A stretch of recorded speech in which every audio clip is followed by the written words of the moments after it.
How's it going, folks? I'm Matthew. This is Lemora's Cards, and today I'm going over my weekend at Frenzy at the Falls, large event at Niagara Falls in New York, ran by Excalibur Events. This video is not going to be a top 16 breakdown of this event. I'm probably still going to do one of those. This is a busy week and my flight got delayed. It's Tuesday when I'm recording this. I just got home last night at like 1 in the morning. This is going to be a breakdown of my experience at the event, including my run in both the Creator Clash event and the main cEDH event that went down. More about my experience, kind of going into it, how I prepped for the event, my deck selection, how it went down in both of the two events, which was a very wild experience.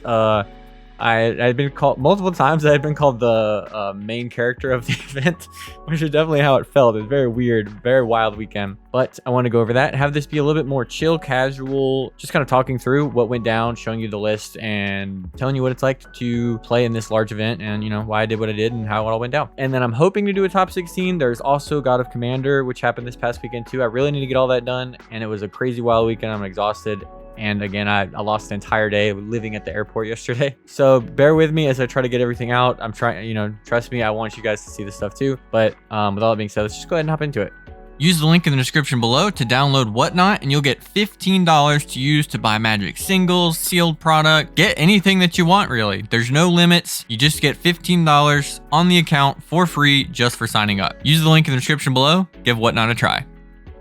Now, I already knew from, I don't know, months ago, whenever the Excalibur first reached out to me, that I would be playing in the Creator Clash, which was a top 16 kind of structured thing where it's just a best of one single elimination event where 16 creators got invited, go into pods of 4. Whoever wins that goes to the top 4. Whoever wins that wins a Mishra's Workshop. And that's what we did. So I knew I was preparing for that, as well as the cEDH Open event, which was hoping to be a lot larger than it was. And I think the scheduling of the event definitely led to those numbers being a lot smaller than expected. They had like a cap of 600. We hit like, I think 235 people was the final amount, which is kind of what I expected because it was it's on Thanksgiving weekend, a kind of expensive destination. Also 30 minutes from an airport, $60 Uber to get to my hotel room, which all factors in when people were deciding to travel. Other than that, the event was actually great. I had no issues with any way that the event was ran. The venue was really nice. It closed very early, so lobby com was kind of awkward, but it was right across the street from the main hotel. You could easily walk and go get food. You're in a cool area. You're right next to the casino if you want to go do that. Like probably the best destination for an event that I've gone to. If they did one of those like in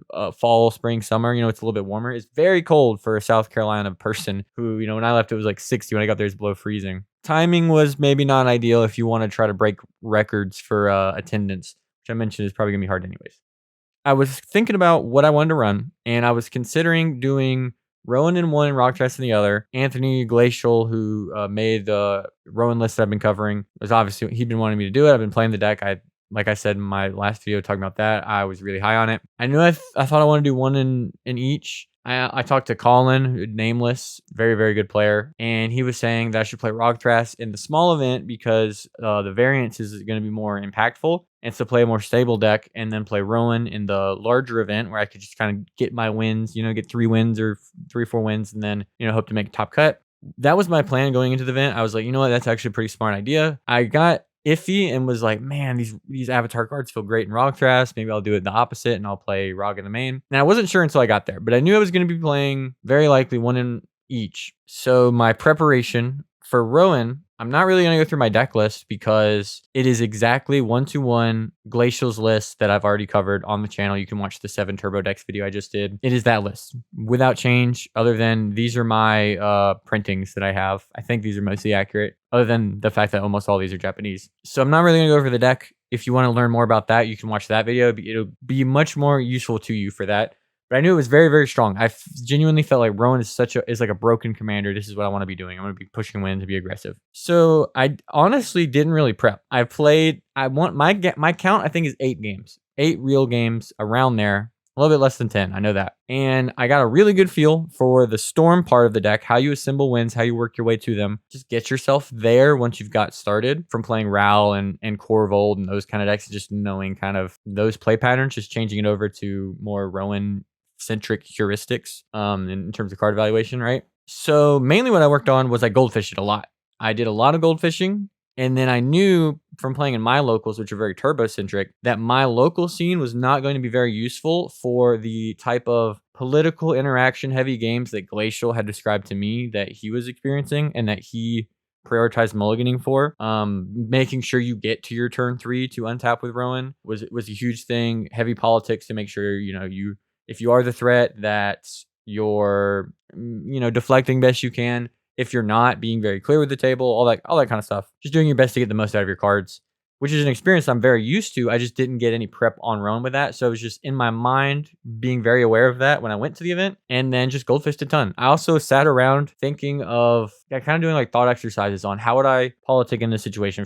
If someone shows me a silence, what do I do? And that was my prep in terms of prepping for Rowan. Rock Thrust, I didn't feel like I needed any prep either. I just kind of got my deck together. Spoiler alert, I did not play Rock Thrust at all this weekend, so I'm not going to be talking about my list. But I knew I didn't need a lot of gameplay prep on either for kind of different reasons, because just Rock Thrust have a ton of experience. Rowan, I felt confident with storming. I just needed to focus on elements of the game that I honestly just didn't. Like, I didn't want to play a bunch of spell table games. I kind of hate spell table. So just kind of doing it in my mind and goldfishing a lot. And I did a lot of opening hands checks. I was like in the weeds doing mulligans and seeing how often I kept hands. And Rock Thrust, I was like, okay, it's 55 to 60% of openers I can keep. Rowan, I was like starting to do the math. I was like, this doesn't feel as good. Maybe I just play Rock both events. And then, I just committed. I was just like, you know what? I'm just going to play Rowan. My cards came in. I'm just going to do that. And I committed to Rog in the open, or in the creator event, Rowan in the open. And that was my prep, other than my physical / mental prep, which was really oriented around dealing with my migraines. I haven't talked about it on the channel, but you maybe see me tweet about it, where I think in literally every single event I've played in, I have had debilitating migraines. Some less than others. Some where I'm just like, okay, it's kind of a bad headache, it'll go away.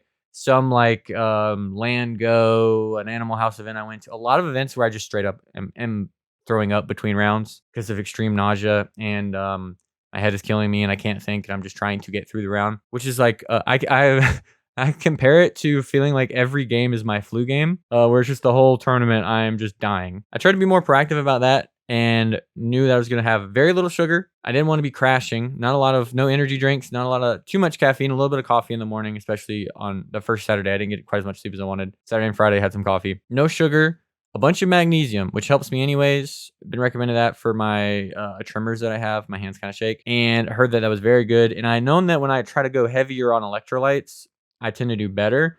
But here I went like very heavy on, or not like very heavy, but on like a recommended amount of magnesium to deal with severe migraines. Doing that, lots of drinking water, proactive usage of Tylenol, and sunglasses anytime I could wear them. A lot of people mentioned things like, oh, you think you're cool, or, what's with the glasses or whatever. And maybe people thought I was less approachable because of it, but I have to. I have sensitive blue eyes with no melanin to protect them as it is.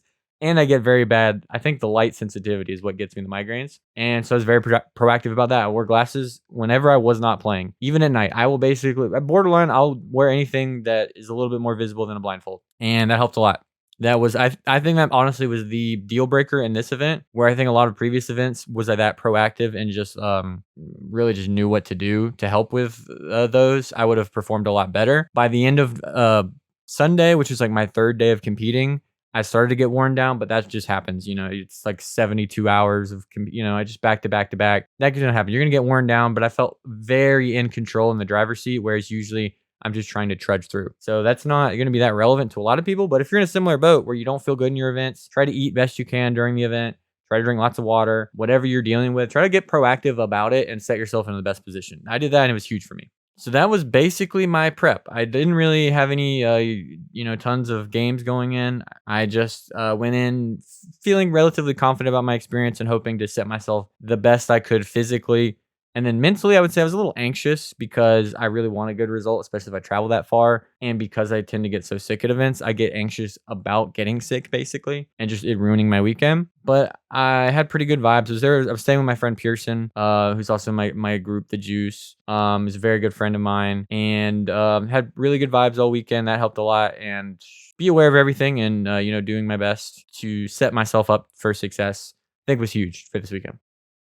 Kind of related to this, the deck selection, like I mentioned, I believe Rowan Sign of War is just a broken commander. I think what she does for you. It's very hard to see when you're just looking at, kind of a bad deck list, but she essentially gives you an omniscience level of mana, right out of the command zone for 3 mana. Very typical. You just, very basic game plan is get down a turn 2 Rowan, have a bolt land, maybe a ping land for your activation on turn 3, and then try to storm off with spells that should be 4, 5, 6 mana and cost you 1. 1 mana Jay Will and 1 mana Past in Flames. All these very expensive overpriced tutors that get down to 1 mana. They all look worse, but they're all like increasing ambition in this deck is pretty much just better than demonic tutor. When I cast it, usually they're both 1 black, except increasing ambition also has flashback and extra text on it. So it takes some recontextualizing for going into an event on a deck like this, where your card evaluation has to be wildly changed. But I had a really easy time adapting for that. I also,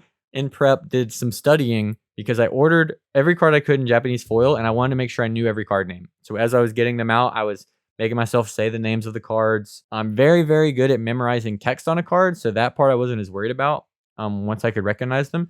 The one that really tripped me up was Big Score. For some reason, I kept thinking Big Score, stock up. I don't know. That one and Thran Portal, I kept thinking of Thran Quarry, but I knew what every single card in my deck did. I did have to read out a lot of cards to people, and some people probably didn't like that, but it wasn't like I was trying to get an advantage because I do this with every deck. It's, also to my detriment. Yeah, it's a thing. Be aware of that. I already have this experience. Like I say always in my pods, basically, is I will give you the best text, the closest thing to the Oracle text that I can. If at any point you feel uncomfortable with my assessment of it or you want to double check it, please do. We can look up the Oracle text right here. You can call a judge if that's how you want to do it. Whatever, you just stop me and let me know you want to check something. We're good. I encourage people in my pods to do so because I'm not trying to win by them not knowing, whatever. That Street Wraith has Swamp Walk. Got him. I haven't cast that, but I do my best to make sure everybody knows how my cards work. I just prefer the Japanese cards. So with this deck has more issues than like Rogsai, where everyone knows all the cards, but it's a thing that I was aware of going into the event. It came up a lot. I did have to explain a lot of cards. Didn't really bother me too much. I only had one opponent who seemed kind of annoyed with it, and I was just like, okay, whatever. It didn't even help them. They just lost anyways. It didn't change anything. That's the thing to be aware of if you do run a lot of foreign cards in a weird deck. But yeah, I thought the commander was broken. It's a Rakdos Storm powerhouse again. Watch that video, but let's go into the specifics of the events that I played in. I got there on Thursday. Probably didn't need to, but I would have been stressed out if I got there Friday. Another awkward thing about hosting an event on that weekend is if people want to make sure they're there, nice and early, they got to fly in on Thanksgiving, which is not a thing you should expect of people. Again, love the event. Maybe not that weekend. Maybe not that weekend ever again. I think there should be no big events between Thanksgiving Day and New Year's Eve. There should be no events in that time span. Probably. You're very unlikely to cap. People are busy. Just going to throw that out there. I was invited to this Creator Clash. This is not the exact 16 that we had. I believe that Callahan didn't make it to the event, and I think Tim got there too late to compete. They weren't in my pod, so I'm not 100% sure on that. But I think those were our shakeups last minute. Jorman came in instead. I don't know about any other replacements. So we were competing, like I mentioned, for the top 6 in like a top 16 kind of structure for a Mishra's Workshop. And they let us know that they had done seeding based on our promotion of the event. They said they basically had a person who is kind of unaffiliated with any of us, didn't know who any of us were, just not part of the cEDH team, kind of assess and rank how they expected our promotion of the event was likely to sway people, and then seeded us based on that, which makes sense for a creator focused event. It kind of sounds goofy, but you can't do it. Like, it's either random or, hey, this is a promotional thing. We're going to rank you guys based on who promotes the best from our perspective, which we didn't know. And I kind of think it was smart to do it that way. Maybe, honestly, maybe it's better to say like whoever promotes is best because people will promote more aggressively. But I was seated second, I think, behind Ian. Honestly, the more content creator you were, it seemed like the better you did. But that was good. I got a first seat in my pod. My pod was myself, Kai, Shauna, MTG Mommy, I think I think they only had usernames on the thing. So I didn't know anybody's real name, which I know Kai and Shauna's real name. That was my pod, and they gave us that first. So I was like, well, I know I'm first seat. I was thinking about playing Rogthras. I was still unsure, and I had both the decks on me. I was like, Rogthras is pretty good in first seat, but Rowan's like really good in first seat. So I'll be real with you guys. It was a coin flip anyways, and then they told me I was first seat. So I was like, I know I'm playing into probably like a control heavy-ish pod. Frick it, I'll see if they got any. I'll force check them. I'll play Rowan. So I was unsure. It wasn't just me waiting to that. Again, I didn't know that we would get a chance to do it that way anyways. And I was pretty likely to just register Rowan anyways, because I looked at this event. I was like, seeing Sam and Ian and Pigeon, and, some of these, and then Jorman joined too. And I was like, bro, this ain't even a creator clash. It's just like, it's like 2 creators, some people who tweet about cEDH, and then a whole bunch of grinders. That's what it felt like. And that's like, so I looked at this as warm up. So I was like, okay, perfect. I'll just play the games on Rowan. First seat helps too. Played my game. It wasn't textbook, but I had a turn 2 Rowan. I had to politic with Shauna, who was like, hey, I have something. We knew the 4th seat Glarb had gone turn 1 Necro, and it resolved. So then Shauna was like, hey, if you don't show me your hand, I'm going to counter your Rowan. So I was like, okay, you have Strict Serenade. And she was like, yeah, And then my hand did not have a payoff or an enabler. It didn't have a damage enabler. So I was like, actually, I'm fine showing you this. Plus, it showed that I have a SWAT. So I was like, if you do counter my Rowan, that means I can't back anyone up if the Necro player sends it on their next turn. I can't help you guys. So that helped a lot. Just being like, this is all I got. I went, turn 1 Ragavan, turn 2 Rowan. I'm just in top deck mode. I have to find a way to bolt myself. No damage at all. And then she was like, okay, yeah, that's fine. We go a turn cycle. Nothing really happens. The Necro player doesn't even send it at all. I actually remind them to activate Necro to Shauna's annoyance, because I want her to be threatening, because I don't want all the attention on me as the first seat Rakdos player. So I'm actually like, oh, you're not going to activate Necro? You normally shouldn't do that. I was doing that because I wanted someone else to be a threat. That was my strategy in that game. Then we get back to me. I still don't draw a thing. I draw Rite of Flame. It's a very dead card. I go to combat and just start swinging. I hit a Carpet of Flowers from the Necro player. They do say, hey, if you swing Rowan at me, I'll remove her. And I'm just like, cool, I'll just swing Ragavan at you. And then they're like, okay, that's fine. And I hit Carpet from them, which is really nice because I am a little light on pips. So I cast the Carpet. Still can't do anything. Go to the next turn. Necro player had tutored before, went to start activating Necro. Before they changed phases, Kai's like, okay, I'm going to blow up your Soul Ring, because we all expected Born as a tutor. They didn't tutor Born. I think they should have, but everyone just kind of develops reasonably and nothing really happens. The Soul Ring gets blown up. They go to change phases. They just go deeper again. They didn't send a Born. They tell me after the event that they had tutor for Thoracle, so they went for Consult. It's a way you can do it too, but it was kind of mana intensive because it was Finale and Consult as like a combo, which is kind of intense. I probably would have just sent a Born or tried to, and if I have a turn 1 Necro, I'm trying to convert that to a turn 2, turn 3 win 100% of the time, especially because we seem so soft to anything, basically. Then I go to my turn and draw a Lightning Bolt. I am able to swing. Again, just represent like, okay, I'm just chilling here, do the same attacks. I hit a worthless card, Chain of Smog, off of the Glarb player, so they're also on that combo. And then I go, okay, I'm going to activate Rowan, hold priority, Lightning Bolt myself. Glarb player attempts a Dispel. I swat it. That happens. No one has anything for it, I believe. I don't think I had to fight again on top of that. And bolt myself, so my Rowan reduction is 3. It might have been 4 with another land, but I think it was 3. But and then I did the Rowan thing. I cast some spell. I had a J-Will in my hand. My hand was gassed. It was just waiting for this. I have J-Will. I tutor, do some setups, churn through my deck, try to find interaction. I start surgicaling the blue players to see what they have. They have nothing, basically. They're going back and forth. They use like Kai Brainstorms or something to find something. I'm okay on it. I set up some engines, and then I basically assemble my combo of Crick, Villas, Sheoldred, Treasonous Ogre was basically my winning board state, where I just pay 3 life, make a red mana, draw 3 cards, gain 6 life. You basically draw your entire deck. And then I assembled the Searing Touch combo, did that. Boom. Win the first game. Second game, I have to do some politicking too. I don't want to go too deep on it and have this be a crazy deep tournament report. I'm second behind Ian on Kennen. Then it's me, Sam Black on Rogthras, and then Crick in 4th seat, who didn't take a lot of game actions, but was terrifying because they had a turn 0 Entomb off of Gemstone Caverns for Hoarding Broodlord. It's very, very, very scary. Fortunately, I think this pod lined up very well for me because Ian had a lot of pressure on him. I had very reasonable, just turn 1, set a thing up, turn 2, Rowan. Sam had a cracked Rogthras start where he clearly snap kept like a Cradle and Earthcraft hand, or he might have drawn the craft, but Cradle, Badger Mole, all this nonsense. He had a really big board turn 2. I go to my turn 3. I Lively Dirge, Rowan activation. Ian is like, hey, what are you going to get? I'm gonna show you the swan song. And I say, you show me, yeah, show me the interaction. I'll just go get Stormkill Artist and I'll pass. And then he's like, okay, here's the thing. And I was like, sweet. And Sam had also shown me Earthcraft, and I was like, yeah, I'm gonna let you eat that swan song. I know he's gonna hit it. He had like 6 creatures in play. I was like, yeah, I'll just pass. Let's just set up. Sam goes to Earthcraft. Ian counters it. Sam says, are you sure? Ian's like, yep, because we know, because Ian's sending on a Ristic. We were pretty sure he already had another piece of interaction at least, because he very confidently just threw out the swan song. Sweet. Crick doesn't draw anything the first turn. He said he had turn 1 Broodlord if he'd drawn a land off Persist. Doesn't have it. Turn 2, he doesn't want to send it into the drawing gym, and he knows there's interaction, so he just passes. Ian develops a little bit still. I think he mulled decently low, got the Ristic interaction hand. Goes to my turn. I have Tutor, Stormkill trigger. Ian's like, all right, what are you getting?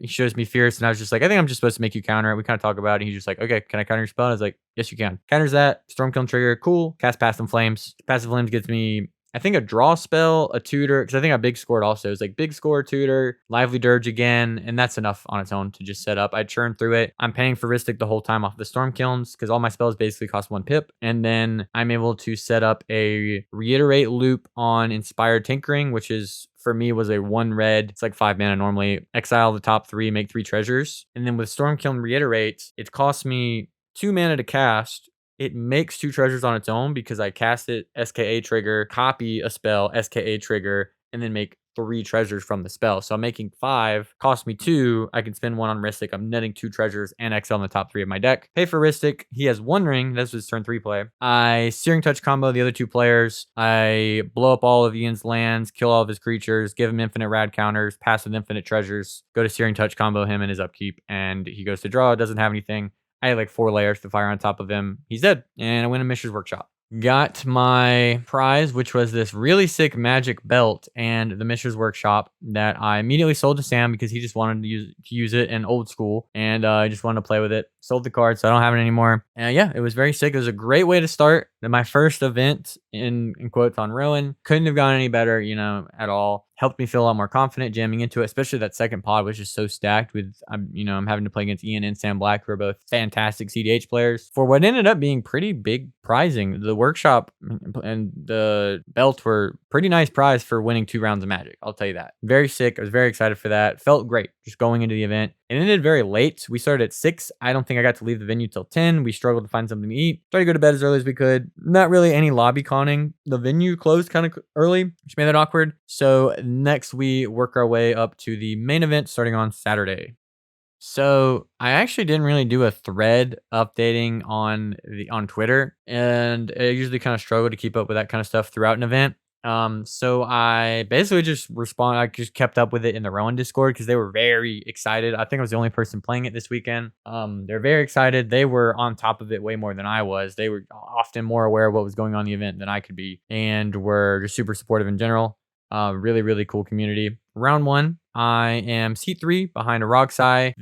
I honestly don't even remember the 2 other decks. I think there was a Kinnan in 3rd seat, or 4th seat, something like that behind me. I can't really remember. Rog just goes like land, Mamber, go. I had a low kind of mull. I found interaction, like in removal spell, I found a Vendetta. Reasonable. It basically let me go hold up Vendetta. I had some acceleration turn 2 already. I don't remember what piece it was, Spirit Guide, something like that, to go turn 2 Rowan. So I was able to kill the Rog, which I knew was going to be useful because he cast the Mamber, right? And then he also vamped an instep. So I was like, okay, before you untap Vendetta the Rog, which according to him slowed him down a full turn. I get to do my turn 2 Rowan, but turn 3, I guess on his turn 2, the player after me in 4th plays a fish or pays for it, whatever.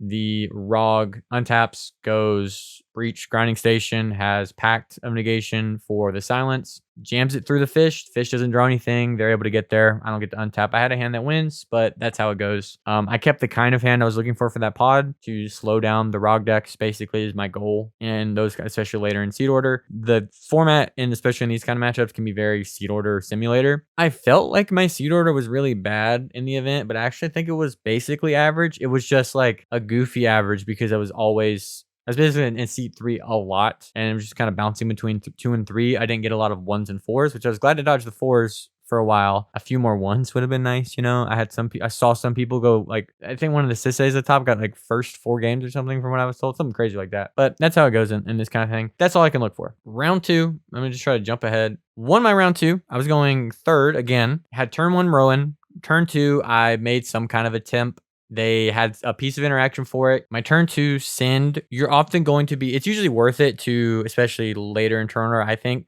to just, if you have a turn 1 Rowan that can do a turn 2 send, to go for it. You will be a pip shorter than your typical sends because you often have 3 lands during that. We're actually on 28 lands. We run a lot of them. Having 3 pips on your turn 3 push is typical. On turn 2, you're often not going to have that many. So I was a pip short of continuing, but the table wasn't really presenting a lot, and I don't really care that much about feeding a fish because they just can't do that much if I'm going up on cards the whole time. I think I blew it up at some point. Or the Lemora next to me did have a collector oof. I did have a treasure in play, but the hand that I was presenting was really not caring about like inspired tinkering, bunch of treasure generator cards using Stormkiln Artist. That game, I think I set up I did a Peer in the Abyss because I knew the graveyard. They had told me that in Endurance. They didn't show me the green card, but I was like, I don't really care. I'm just going to play around this anyways. And I went for Crick into Peer into the Abyss, which brought me down to 6 life. And I spent 2 life to Disciple of Bolus to draw more cards and gain some life back. That was the main thing. Get my hand developed. And then I was able to send, I think, just a normal Searing Touch combo with, my entire deck in my hand, basically. That one was a pretty clean win. Oof didn't really matter for my attempt. Sometimes I was telling him, I was like, I wouldn't beat yourself up over thinking Oof was bad because a lot of my hands, it is very strong against me. And I was representing a treasure already as one of my pips. But I also had removal for the Oof the entire time, so it barely mattered. Game number 3, I am second behind a Sissay who very quickly I realized is a Chowder Sissay because they go like turn 2 Tinderwall. They go like turn 1 Dork, turn 2 Tinderwall. Joe is the, spoiler alert, winner of the event on Rogthras. The 4th seat player was Rocco, if I remember correctly. Fairly certain because they did something that, like, they did a birthing pod, I think. You might see my lights get dimmer. I don't know what's happening, dude. Let's see what I did. I probably wrote about it. Here we go. I talked about it. I remember I mentioned a lot because they were really pregame threat assessing me. And I mentioned like, hey, I really prioritize hands with interaction, which is true. That's just what I do. I've talked about it a bunch. In that creator clash thing, I got rid of Sam's Cradle. I was holding up stuff out. That's like a card I prioritize a lot in my opening hands. That round 1, I killed the Rog with a Vendetta. I went, turn 1 Depletion Land, turn 2 Rowan. Turn 3 Bolt Land, Stormkiln Artist. They don't have anything for that. I'm having to go through Cabbage Merchant from Sissay, but there's no draw engines in play. But I Stormkiln Artist. I Dirge for the Disciple of Bolus to just draw 4, eating Rowan. They could have responded there, so there was a bounce spell. Rogthras had a Psych Rift, which I think they had going into my turn. They probably should have used it before I untapped, but that's how it goes. Sometimes you get away with it. It was scary because I started my turn just talking about like, okay, I don't have a lot of answers for Birthing Pod, and what I have, like, sometimes the pod lines can they kind of can get around whether I can interact with the creature because the creature enters, does a thing. It's Rocco. They're actually pretty resilient to a lot of interaction. I didn't have anything and I had no intentions of getting interaction, but I mentioned those words. I said a lot of those words. Then I draw some cards. I don't think they're actually all that useful, but just keep casting some spells. At one point, they go to, I think, bounce my Stormkiln and I Vamp Tutor. They're like, okay. And then I Tainted Pact, which I'm just doing stuff to make treasures because they're trying to get rid of him. I'm like, okay, whatever. And they're also like, they're MBTing, I think, it's not Inspired Tinkering, maybe one of the other Impulse Draw effects. And then I am just casting spells on top. I Vamp Tutor and I go Tainted Pact to try to... I vamped the Searing Touch on top so I could crack it with Tainted Pact in response to something. They Brain Freeze the top 3. They talk about Brain Freezing me. Storm is very high. They talk about just Brain Freezing me. And then the Rock Trash is like, I think they run Past and Flames, other stuff like that. Maybe don't. And they're like, okay. And they just hit me. The Searing Touch goes to the yard. I flip like 2 cards to find a Red Blast. I just go to Red Blast the MBT. They then, I think, Crop Rot for Talon Gates. I can't remember. Or no, maybe it was the other game where it got phased out. But I'm able to fight off, keep all my stuff. I have like 2 cards left in hand, and one of them is Past and Flames. So I Past and Flames, start digging for cards. I Lively Dirge, not getting a creature this time when I flash it back. I Entomb Sorceress Schemes, which lets you get a card back from the graveyard and put it in your hand. and I use that to put the Searing Touch back into my hand because you can't flash back that combo. It'll get exiled. It won't be able to go to your hand. So when you do the buyback loop, you need to have it in your hand. If they counter it again, I had Will the Jeskai also in hand to just try to keep going, spin my wheels, do some stuff. Really, I just kind of had what I needed. I kill the Cabbage Merchant with a Searing Touch when I start the Searing Touch line, so I don't give Sisay infinite mana, and kill the table. Round 4 is my feature match where I was seat 2 behind a Rog Thrash, also playing with Ian. I think he was in seat 3. The Rog Thrash kept a really broken hand, and all of them I saw this weekend just kept nuts openers. I was in a weird spot where I had to politic with a player who basically just kept a hand that all they could do was force a draw, but they didn't mention it, partially because we were on stream. It's kind of an awkward spot. Is the Krark Thrash in 4th who just didn't really have a hand that actually ended up functioning. They kept a hand to hopefully turn 1 Cabbage off of a drawn land, but they didn't draw it. So they kind of got into an awkward spot where they just had like a Mystical Tutor, a Force of Will, and a Swan Song. So I go to start casting some stuff. I think I Dirge, and they ask about some stuff. I do get to turn 1 Rowan, into turn 2 getting to do stuff, which I feel like I have to do because the Rog Thrash, his start is unbelievable. I think somebody has a picture of it. Or this is close to what his board was. And he ended his turn 2 with a Biomancer's in play and the ability to activate Thrasios after dumping his hand. Yeah, I think this is a turn 3 when he untaps. I basically offer to get us a wheel after I get the Ogre. Our hands are bad.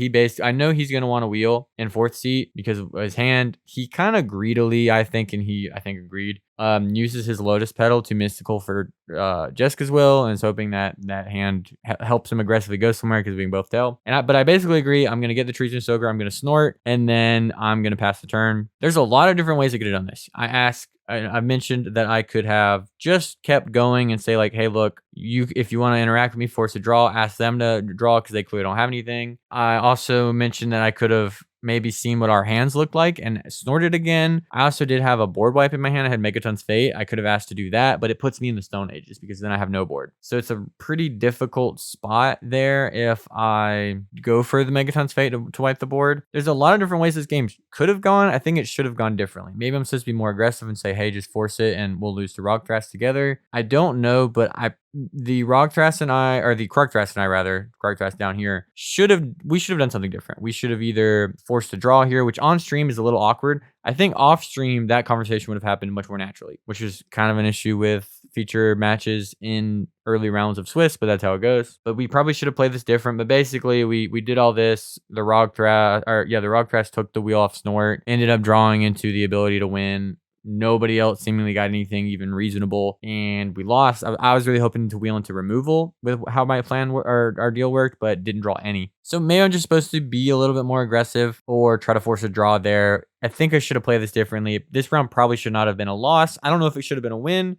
but it probably shouldn't have been a loss with what the table was representing, I think. Round 5, we're at 10 points. I think I'm at 10. There might have been 2 11s in the pie with me. They pregame asking about a draw. I think very heavily about this because it's a seat 1 Rao, seat 2 Malcolm Vile, myself in 3rd again, and then 4th seat was a Kennen. They asked me for the draw. I'm very scared of turn 1 Rao, or seat 1 Rao. You guys know I really heavily respect that deck. So they asked me about the draw. I really contemplated. Everyone else agrees. And I just say, no, I think I'm supposed to play. I know I'm not that likely to win in this pod. I even tell them, they ask about like looking at hands before we agree to draw, and I just say, no, I don't want anybody to get swayed. Like, I think it's better if we have this discussion before the game starts. I don't want people looking at hands before them. So let's either agree to it now or we'll play the game, and if one gets forced, cool, we can go around with our day, which is what ends up happening. I don't agree to the draw. Anthony had said don't accept draws. I didn't. We play. I keep a hand that actually is pretty good, I think, for the seat,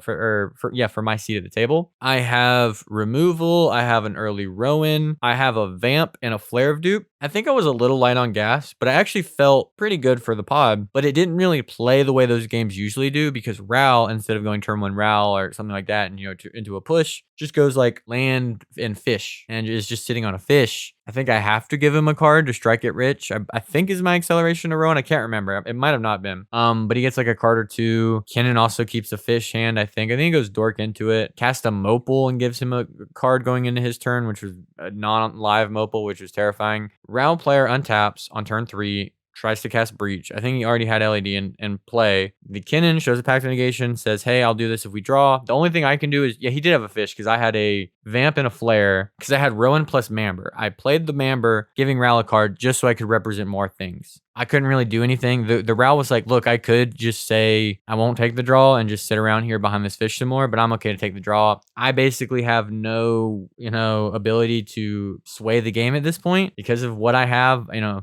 Ral actually managed to kind of, just with what they had, accidentally play around what I had. Because if they had gone really scary big spell or something, like I would have potentially flared it. Or if someone else had a normal counter spell, I would have flared it. If they had, Ral, I would have killed it. But they had 2 enchantments, so I couldn't really interact with them very well. And I just had to take the draw on that round. Not a lot to say. It was a very short round. From there, I actually get my first probably pretty good meal of the weekend. Pearson and I are just hanging out. We go to an Indian buffet. There were a ton of them. There's like 5 or 6 Indian buffets in walking distance. Wow, very different from where I live. I wish it wasn't. I wish that was how it was here. It was very good. The best food I've ever eaten on a cafeteria tray, let me tell you that. Really get full on a lot of really good food, which is very nice because we've kind of just been, eating when we can, stuff like that. It's nice to just like get done early enough to where I can just kind of stuff myself of something good and then just relax the rest of the night.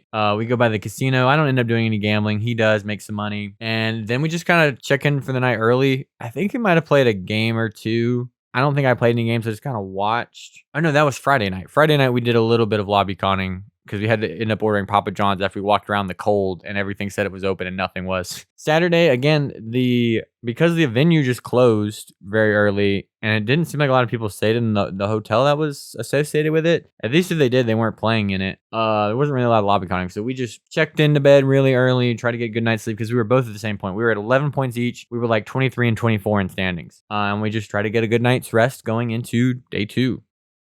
Then we work our way over to day 2, where I am in seat 3 again. I basically learned to live here at this point. It's not the worst, but we're in an odd spot where I was behind 2 turbo decks again. It's basically a repeat of round 5, where Tim Nadargo, I got 1 on Tim Nadargo in first seat, who I am very respectful of. Turn 2 is an Atali player. Then it's me in turn 3. And then it's the same Kinnan from the previous day in seat 4 yet again. He is pregame annoyed. He's very pregame unhappy. He moves pretty aggressively for a win. He actually probably, on average, was supposed to win that pod with the way it played out because he had an early tutor and just didn't top deck the mana to make it happen. I think he had 2 draws to find any mana source in his deck, basically. Most of the free rocks, any land, something like that, just didn't get there. I told him I think he played it perfectly correct. I would have done the same thing. You can't sit around and interact with all of us. But you know me, I kept an interactive hand in seat 3. I kept a turn 2 Rowan that had some okay cards into it. Kept a Snuff Out because I knew every single deck of this table Snuff Out was great against. The Dargo face up imp recruited for Technomancer. So I was like, okay, I can't Snuff Out Technomancer, but Technomancer ETB on the stack, Snuff Out Dargo works perfect. Atali, I know a lot of the scary things they can do is snuff outable, right? If they Atali flip into a Molten Dupe effect, snuff out the Atali, into a food chain, stuff it out. They flipped into Sticker Goblin and a tutor from me. Bare minimum, even if we counter the tutor, which it got commandeered was how Kenan got the tutor, but that was after my interaction. Bare minimum was Atali because they had 2 mana left up or 3 mana up after all the spells resolved. Sticker was 6. It was Delusionary. So I ETB on the stack, snuff out the Goblin to try to get my turn 3. Or no, to my turn 2. They had a turn, that was their turn 2, was Atali into already double Atali because they intented away the Atali and would have had the mana to recast it. But they're also just representing tutor for food chain win. So had to interact with that, killed it. Snuff Out was I think my only real powerful enabler for life loss. I think I told them, they asked me that and I was like, well, Snuff Out was what I was hoping to get to use. I don't have a Bolt land in hand. And my count on board was 1, I think. It was like an if near dead lands, something like that. City Brass effect. So I was like, okay, well, I'm just going to set up seat 2 Rowan, or turn 2 Rowan. Kinnan plays Kinnan to set up for Basalt, and he had Artifact Outlet in hand. Tim Nadargo chills. I think they thought about going for it. And I'm a little surprised he didn't. I don't know the exact line. The mana development looked a little tight. So maybe that was their trepidation in descending it, but I didn't have anything else. I don't think that I can remember, and I don't think Kenan did, and I don't think Atali did yet. But they did. We were pretty confident Atali tutored for like some kind of dual caster mage type effect. They went to combat in the next round, I think with a rag or something. They got another card off of me, and then they tutored, and I was very confident they had set up dualcaster mage, but couldn't do it because they had to do it post combat, and then they got access to it post combat. So, and then turn 3, I just go off. I played my land, which was not a bolt land; it was a fetch land. But play fetch land, tap Rowan, hold priority, crack fetch, blood crypt, do it. I think my Rowan reduction was 4. Cast Storm, Kiln Artist, start doing some spells. I know that Dualcaster Mage is very, very, very likely. My easiest win line by far was Final Parting, getting Reanimate and Villas. I was not going to do that into Dualcaster Mage, so I played around it completely. Just did everything I could to not enable Dualcaster Mage to be relevant, and instead they Talon Gates my Storm Kiln. I just went anyways, did something else, got there. So I'm pretty happy. I'm at 16 points. I felt like I had to win out. I was a little stressed going into day 2. Winning that one made me feel very, very good. So my last game was finally first seat, but I'm first seat in front of Jay Wood on Rogside, who's already locked. He's at like 17, 18 points, something like that. Then I have 2. I'm at 16, so I'm willing to draw in basically, but I have an 11 and a 12 or something with me. Maybe it's 212, something like that. So they got to play. I keep a reasonable-ish 6 that has some stuff going for it. I don't really exactly remember. I think I had a mull. Oh, my lights just got really bright. I think I had a mull a lot lower than I expected or was hoping for. Rogside keeps 7, I believe. Maybe been a 6, but I think it was a 7. Kenrith after him keeps a 5 or a 6, something like that. And then the TNK and 4 seat keeps a 2. Says, well, guys, it's been fun. Good luck. He basically concedes, but is still going to play. But he's basically like, okay, I'm out of this game. And I was like, well, maybe Rogside will. You never know. I go turn 1.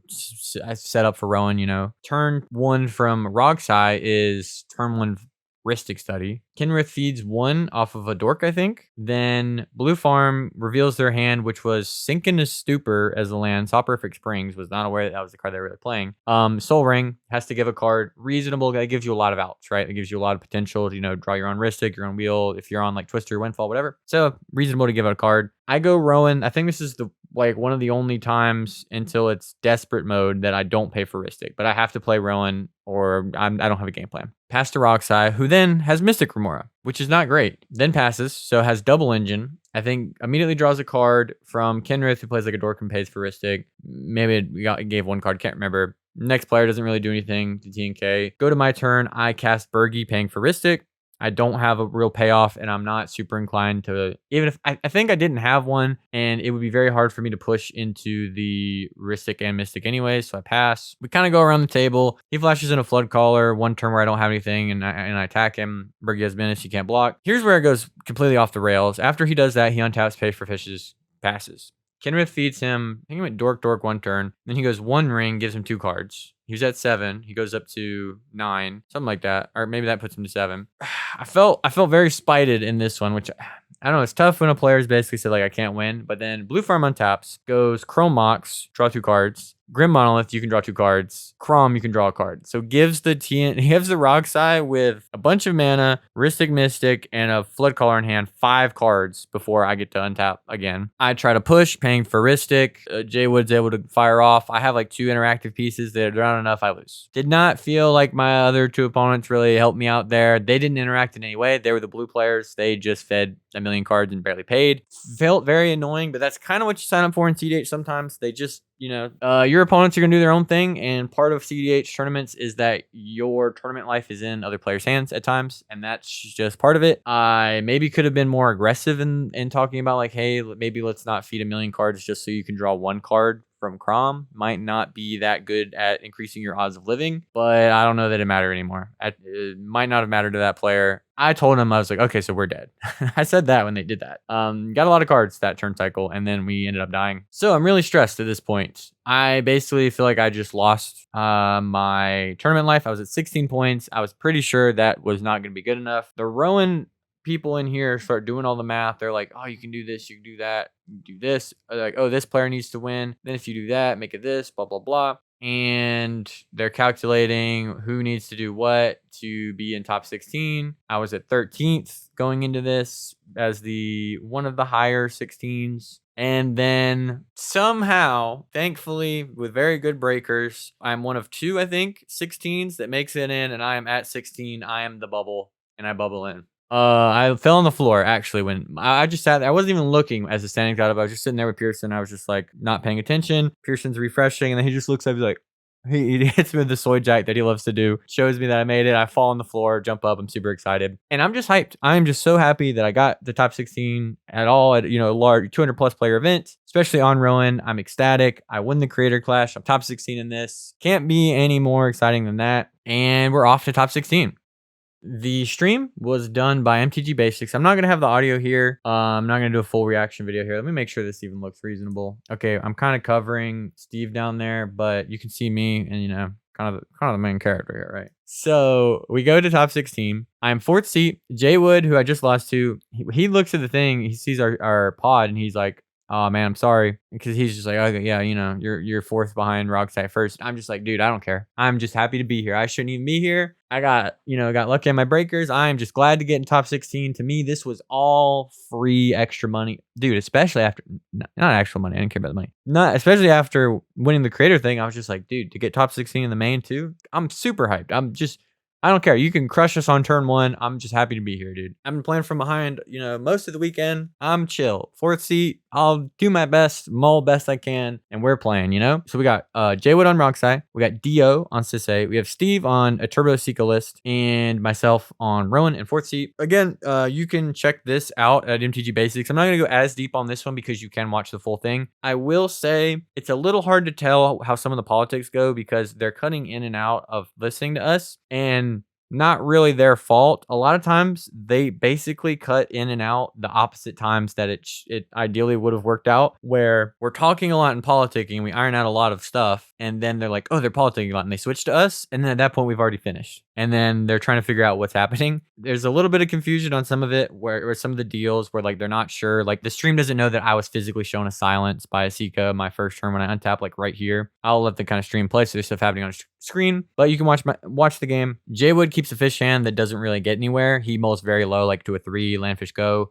We don't feed. cEDH's like, I'm not going to feed. We're like, duh, you're playing cEDH, of course you're not going to feed. Asika just goes Soul Ring Pass. I go Ragavan. My opening hand was actually really difficult to navigate because I had a depletion land, but I also had a Ragavan, and I wanted Multiversal Passage to be live because I had Peat Bog. I wanted Multiversal Passage to be a swamp so that I could snuff out. I draw the mana mana confluence, and I'm like, okay, I'm just going to lean on Ragavan. This Peat Bog will probably get stuck in my hand at some point. I'm willing to accept that so that I have access to more interaction, because again, in later seed order especially, I'm keeping interactive hands with like a little piece of gas or two, which snuff out gets to be both because it deals 4 damage to me, right? Like I do here. I go to snuff out the cEDH. cEDH swats it. I don't care. I kill my Ragavan. It can't kill Rowan because she's black. And then I Treasonous Ogre. This is a really back and forth heavy politics game that was a lot of patience, a lot of back and forth on who's going for what are you going to do with this card. Here I make a deal that after this I'm just going to tutor for a creature because Steve here shows me a silence. He accepts these terms, doesn't silence me. I say, you show me the card, you don't have to use it. There's where he shows it. I am like, okay, I'll do that. And he's like, okay. And then I cast Lively Dirge, go get Grim Servant, which finds me a blast because he is also top deck tutored for an intuition that we know about. So I want to hold up interaction for intuition. So I am playing a very controlling Rowan game,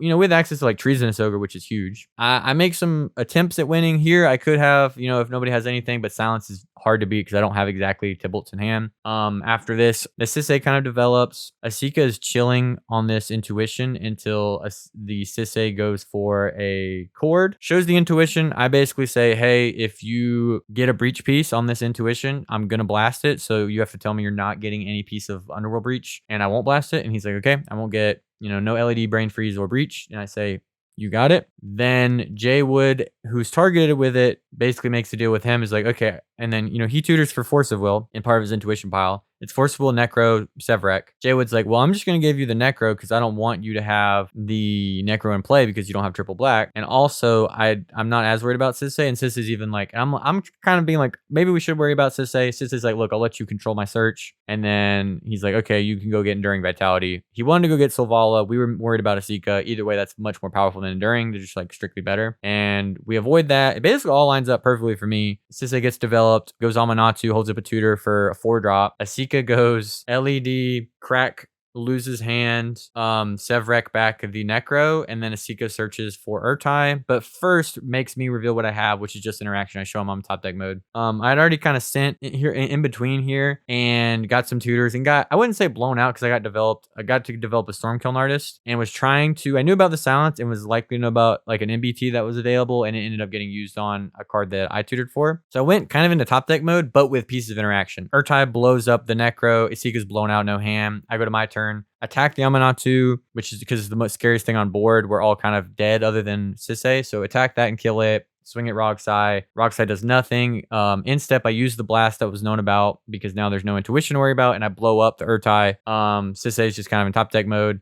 Asika doesn't draw anything. They do have a Chain of Vapor this whole time, but I also have a Redirect Lightning. Then I go to my turn and I draw Sorceress Schemes, the MVP. I use it, get back Illicit Shipment, which lets me double Demonic Tutor. I go get my Searing Touch and Protection for it, and bing, bing, bing, bing, bing, bing, bing, kill the table. You can go watch this game if you'd like. And then they do, but then I'm on there kind of looking like a bum and do an interview with Hire, and I'm off to top 4. We're killing it. And then I get to, I was on this thing too. I didn't even know this video was here. You can see this was my look. I probably do look a little less approachable because I just care. These glasses protecting my ability to exist in this world. I need these for migraines. It kills me to be in the bright light. So I'm just fully protective mode. I even sat at the table with a beanie over my eyes while I'm politicking with players. I don't think there's a clip of it, but there are points where I have beanie over my head in top 16. I'm very live in the game and I'm keeping up with what's happening. I didn't remember that there was a player cam. I don't think it's on there. If there is, please send me a clip of it. If there's footage of that, I would love to see it because it sounds like it was great. But yeah, and then we're off to top 4. Top 4 is a weird one. I guess I'll let it play too. I'm 4th seed again, which is not where I want to be. So it's Kennen, Evan on Kennen, Joe on Rogthras, Kindle, who I don't believe I've played with. I'm not familiar with on Niv Mizzet, which is cool to see. This is tough. I think this game was finally low seed order, really bodying me, where it just made it so difficult with how these players set up engines for me to realistically push a win. I basically am out of this game. They get so draw heavy. It's just a full mid-range hell thing where they're all firing on top and trying to win on top of each other. There's a point on my turn 3 when I untap where I think it was possible for me to win. So if we skip to there, there's not really a lot I want to say about this game, so I am more willing to just talk about what happens because I Rowan count of 4. I had to kind of politic to get to untap with my Rowan, which is the main thing because I didn't have any gas. Also had Bergie in my opener. Here you see me cast the Harnfell. I had Bergie. Joe is like, okay, if you don't like, are you gonna push? I'm gonna crop rot for talent gates. I'm like, well, my hand is like Bergie in interaction. So it's like, I can't push, but I was like, okay, if you don't do that, I'll just cast one spell and pass, which is this. I offer the ability to tutor to deal with stuff, but it doesn't really line up well. Like there's a Consinks here. He has the most creatures, and I'm like, well, I could get a board wipe, but I doubt you want that. Sorry, I just moved my camera. So it lines up very odd, but I think I have a line. But as you can see, there is, on my turn 3 when I untap, there are Ristic, a copy enchantment targeting Ristic, and that copied as a Ristic, and a fish. So any line I would have went for would have been likely drawing 3 cards, everything I cast. So what I could have done is say, look, Joe, here's my hand. It's just interaction and Bergie. I don't think I would have showed the interaction. I would have said, this is interaction. Here's the only spell in my hand that's not interaction. I don't want you to know my interaction. I think he would have been fine with that. And then said, look, if you want to Talon Gates me and not the Consphinx or something like that next turn, go off. I also don't want you to crop rot into Deserted Temple, so I'm glad to make you use it. I would have had to done this before knowing my top deck is gas, though. My top deck was Behold the Beyond, which is 5 in black, discard your hand, demonic 2 to 3 times. So what I could have done is go to my turn, do the same life lofts, which is ping myself with a land, bolt myself with fetch land into Blood Crypt, and then also gut shot something to get my reduction really, really high. Then I cast the Bergie, Ristic Straw, use both my black mana, cast Behold the Beyond, Bergie trigger, make a red, they draw 3 cards, and then I have to tutor for red cards and jam into triple draw engine. I probably should have done this because it ultimately ended the same way. They all just feed each other thinking that they're all going to come out on top. It's a real blue player experience. I talked to Joe about this afterwards. It's like the way that Freedom people like that play, like playing against Wounded too, he would do this a lot. They play in a way that feeds Rogthrash so well because I feel like Rogthrash just comes out on top of these kind of games all the time, which I guess is why Wounded switched. But a lot of these players, hey, everybody's just going to draw and I'm the better player, so I'm going to win. All 3 of these players, I felt like were doing that. You know, when 3 of you have the same game plan, two of you are wrong, right? There's only one person who's correct there. And I just get killed by VV pings. I really don't get to play much. My only line was the beseech or behold to be on into all the draw engines. I should have done it. I regret not doing it, but it was, I don't think it would have got there. I think I should have done it, but I didn't, get there. We split top 4 anyways, so I was very chill. I was like, look, we're just playing for, who gets the trophy and, who gets slightly more top deck points. But I think I should have gone for it and got blown out instead of not going for it and just sitting here and dying to them feeding each other anyways. And that is my tournament experience at Frenzy at the Falls. Didn't quite get there in the top 4, but winning the creator event, got my ridiculous belt, and getting the top 4 in the main 235 player event, better than I could ever expect the weekend to go. Still feel like I came out the biggest winner. I wanted that double title. I was close. I think if I played a little better, maybe I could have got better seating. Maybe if I had pushed into triple engine in 4th seat, I would have got there and got the crown, or got the trophy and the belt. But that's how it goes. Can't be unhappy with a result like that. Was very glad to be able to, I feel like I got to play the way that I play when I'm comfortable, not being weighed down with migraines and constant nausea and blah blah blah. Just getting to really play and be focused and play the way I do when I'm comfortable at the tournament, I think was huge. So I feel like this was a turning point for me, and that, not necessarily, oh, now I'm gonna be able to top every event, but just having the level of control over myself to not feel like some outside interference was really hampering me was huge. And I am hoping, in future events, I'm able to, that level of maintenance kind of helps, and I'm able to play to my best ability. Even if I don't get there, at least know that, like, what was weighing me down was just like, maybe some minor decisions, got to do this better, maybe some deck building choices, or, the